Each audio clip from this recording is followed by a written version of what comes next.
Face to face dito po sa Kaytanan in Action. Narito po ang nagrereklamo, ang magkapatid, Zeeves at si My Girl. At narito po ang kanilang mga magulang, si Nanay Grace at si Tatay Rolando. Zeeves, My Girl, Nanay Grace, Tatay Rolando, Ate Pia, Kuya Alan. Si Tatay Rolando ay hindi naman nyo tatay talaga, di ba? Pero, syempre, especially in the Filipino culture, bilang stepfather, expectation din natin is mamahalin din kayo na parang tatay. Syempre, no one can take the place of your father, di ba? Ang napakasakit lang para sa akin, Nanay Grace, is that your children are calling out for love. Ramdam ko naman yung pangangailangan nila ng magulang na talagang gagabay sa kanila, magmamahal sa kanila. Ang stepfather, bumili siya ng laptop para sa'yo. Construction worker lang naman siya. You appreciate that? Yes po. Very appreciated ko po. Kaya nga po, gusto ko po talaga na magtuloy po sa pag-aaral. Sabi ko po sa kanila, pag nakapagtapos ako na bahala sa kanila. Narinig niyo po yon, Nay Grace? Kasi ang rinig ko sa inyo, kanina, walang ginagawa, tatamad-tamad. Ito naman anak nyo, hindi siya nakakaramdam ng pagmamahal. Ang sasakit nyo daw magsalita sa kanya. Sino ang unang hihinga ng bata ng reassurance na okay ka, huwag ka rin mag-alala? Parang hindi niya ho nakuha sa inyo. Nagluluho na siya. Ipabili na niya ang hindi namin kayang bilihin. Ganyan ho bang iyak ng mga maluluhong bata? Nay, kayo ho sumagot. Anak niyo yan eh.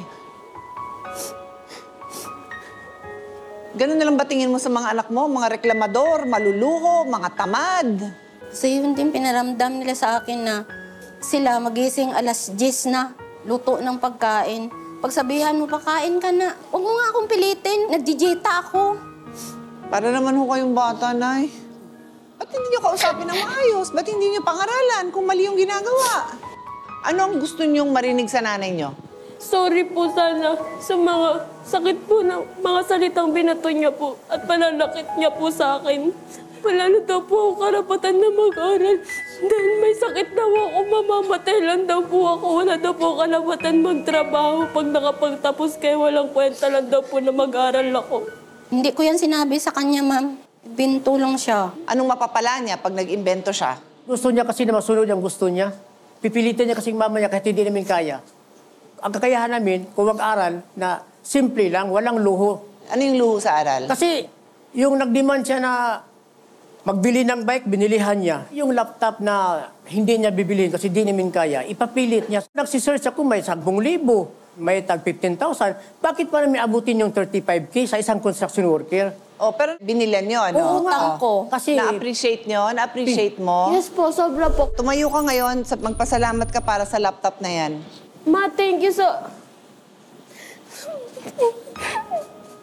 Thank you sa laptop. Nangako naman ako na pagbubutihan ko yung pag-aaral ko. Alam mo kung gaano ako kapursigido mag-aaral. Hiniling ko yung laptop na yun. Sabi ko sa'yo, Ma, ito, kahit mahal to, matagal ko magagamit. Hindi masasayang. Tanggap niyo yung papasalamat. Nagpasalamat ang anak mo. Oh, Tanggap ko. nagpapasalamat naman yung bata. Pag-iigihan naman yung pag-aaral. O, di ba kasama naman yun sa obligasyon natin bilang mga magulang? Mabigat man, happy tayo. Dahil napagbigyan natin, di ba? O, pwede bang iwanan na yung topic na yan? Kasi parang gusto niyong isubo sa kanya na binilan niyo siya ng laptop eh. Pero salamat naman daw. Tingin ko naman, totoo naman yung Binigay pagpasalamat ko pa niya. po yung bag po ng laptop. Sabi ko po sa kanila nung kakabili lang ko, Tito, sa'yo na to para may magamit ka sa trabaho mo. Pero sabi ko, hindi po pala nila na-appreciate yun. Nagpasalamat po ako sa kanya, sa call po. Ayaw niya po akong kausapin. Gusto niya ibigay ko agad kay Mama. Tanong ko, in the end, gusto niyo magkabate? Gusto niyo hiwalay-hiwalay na kayo? Kaya po namin patawarin si Mama sa nagawa nila. Pero hindi na namin kaya makasama po sila. Ikaw, Nay? Yun din. Yes, kala mo sila magsasuffer. And magsasuffer yan, nanay mo yan eh. Pero magsasuffer ka rin. So, ganun din sa inyo, Nay. Sinasabi mo lang na kaya mong tiisin yung anak mo. Ganun din sa'yo, Tatay. Alam ko yung tampo na parang, yun nga, 5 years old pa lang, hindi mo naman sariling dugo. Pero minahal mo ni. Ang problema, pag minahal mo na, hindi mo marirewind yan. Kung gusto nyo magkabate, dapat matigil yung lalo kayong magalit sa isa't isa. Pwede ba kayong umalis dito na sabihin nyo, kahit anong galit nyo, magulang nyo yan, never nyo tataasan ng boses. At night, kinarga mo nga sa tiyan mo, prinotektahan mo sa buong mundo, tapos ikaw din ang magsasalitang masakit sa kanila. So kaya nyo nga siyang protektahan sa lahat ng ibang tao, di protektahan mo rin sa sarili mo. Di ba? And magagawa ng nanay niyo yun kung hindi nyo rin siya tataasan ng boses. Pero kung tataasan nyo rin siya ng boses, siyempre, tao din siya. Yung ganyang ugali nyo, saan nyo ba nakuha? Sa kanya rin, di ba? Opo. Oh, alam mo, pag etong pamilya na to nagkaisa, grabing magagawa nito. Bakit? Sipag-sipag ni Kuya. Kuya, hindi mo man sila obligasyon. Inako mo. Si ate, alam niya na kung anong mali, tinama, protekta. Kayo naman, grabe ambisyon nyo. Napakatatapang nyo. Alam mo, unstoppable kayo pagka nagkabati-bati kayo. Ang aangkla sa inyo, sarili nyong galit sa isa't isa, sayang. I'll just end by saying this, no? When I look at your children na magkahawak kamay, para silang mga ulila. And as a mother to mother, hindi ko matake. Hindi ko matake na yung dalawang bata, 2 metro lang pagitan sa night, pero grabe silang magkapitan kasi para silang walang nanay. Hindi ko alam kung paano mo natitake yun. I know, over 20 na sila. Hindi na sila bata. Pero tinan mo naman, parang...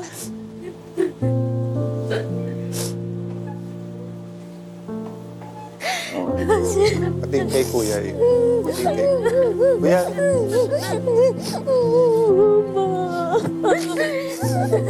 Sorry. Ako na, miss kita. Tanan to. Sorry. Huwag niyo pasupraan. Sobrang galit niyo sa... Totoo yung ginawa niyo. Huwag niyong saktan ang mama niyo. Huwag niyong sabihan. Never namin yan sinaktan. Mahal ko yan si mama. Alam mo, Kuya, Kaya hindi ka masakit nakakatulong sa pagbabati ng asawa mo sa mga anak niya. Gusto ko man natin na magbati sila. Pero Kuya Roland, ang kailangan nilang marinig ngayon, mahal sila ng nanay. Habang bumubulong yung nanay na mahal ko sila, bumubulong ka ng, kayo kasi kayo kasi. So mas mag-importante, mag-reconnect kayo. Pero kailangan yung issue na hindi na ganun ka-importante, kalimutan nyo na. Ano kulang para makapag-aral ka? Financial po. Unifast, po ako, guarantee. So ano kailangan mo? Yung ko lang po, pang araw-araw. Pangpamasahe, Yes po. Sige, 1 year kami ni Ate Pia, ni Kuya Boy, basta't siguraduhin mo maganda lang grades mo, ha? My girl, anong pangarap mo? Makapag-aral din po. Beautician. Hanapin mo kung saan ang pinakamagandang school or kaya kung merong... Training center. Tapos kung meron stylist, etc. na payag maging apprentice ka, hanapin mo yun. Okay. Hindi lahat matatapos ito dito ngayon, pero sana'y maging simula kung saan nyo gusto pumunta. Ang desisyon kung gusto nyo magkaayos ay nasa inyo. Ang desisyon kung gusto nyong status quo muna, truce muna, nasa inyo rin. Pero peace is always the best option. Para sa akin, lalo na pagpamilya ang pinag-uusapan. Huwag po kayong maalis dahil magbabalik pa po ang...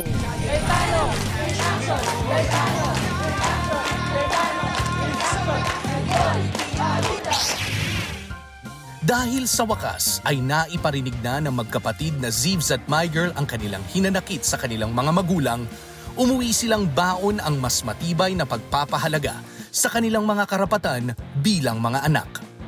Ang natutunan ko po kay Ate Pia po, hindi po pala mali na ipaglaban mo yung sarili mo bilang anak against sa magulang mo or sa stepfather mo na bumuhay sa'yo. Kung talagang naabuso ka, dapat maghanap ka ng taong pwedeng makinig sa'yo. Nang muli silang kumustahin ng programa, hinandugan sila ng espesyal na oras at salo-salo para magbanding at pagyamanin ang kanilang relasyon bilang magkapatid. Dito ko po naramdaman sa show nyo yung may kakampi na kami ni Zivs dahil buong buhay po namin walang nakinig sa amin, walang kumampi sa amin. Kami pa po yung minamasama sa pamilya namin.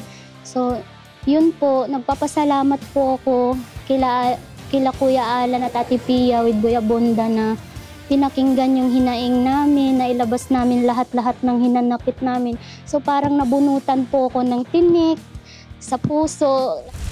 Bilang suporta naman sa kanilang mga pangarap, binigyan ni Kuya Alan ng pinansyal na tulong si Zivs upang masuportahan ang kanyang pag-aaral. Every 3 months ay makakatanggap siya ng allowance na makakatulong sa kanyang mga gastusin sa eskwela at iba pang pangangailangan. Maraming salamat po sa financial assistance sa pag-aaral ko po. Ngayon po, nag-aaral po ako ng mabuti. Excited po akong pumasok. Excited po ako sa lahat ng bagay dahil may mga bago ako matutunan. Thank you po dahil sinabihan niyo ako na mag-aaral lang ako ng mabuti at may mararating din ako.